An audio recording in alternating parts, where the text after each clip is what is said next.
In this video, we're going to work with some circles. So two concentric circles have radii of 1 meter and 3 meters respectively.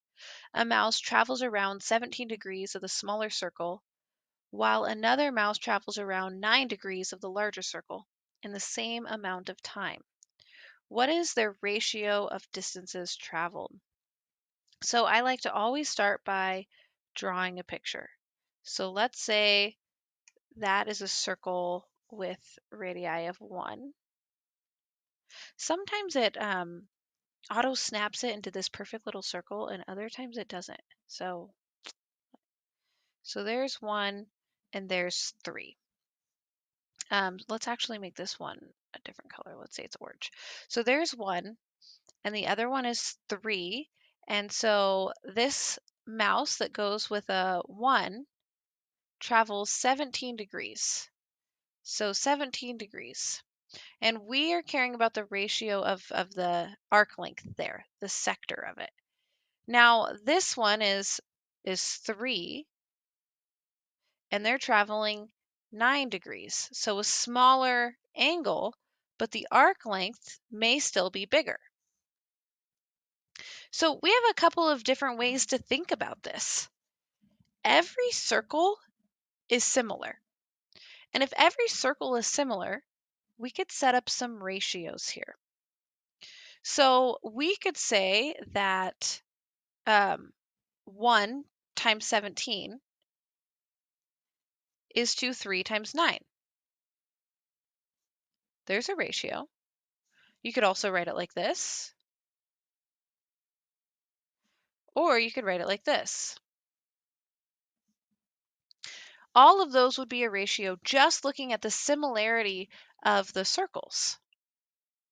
Now we're talking about distance traveled, and so another way to do this would be to look at arc length,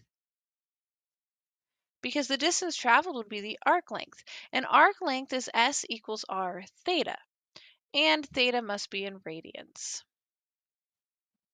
And so if we're going to make a ratio of arc lengths, well, our mouse that's running around the outer circle is going to have a radius of 3 times 9 degrees, but to convert that to radians, we do pi over 180.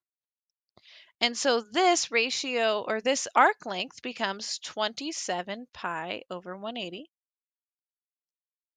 And this is for the outer circle. The inner circle,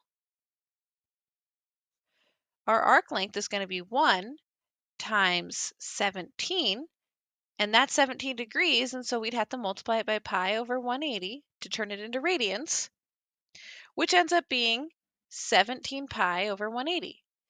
Now we want to know a ratio of these two numbers. So a ratio of those two numbers, we would divide them.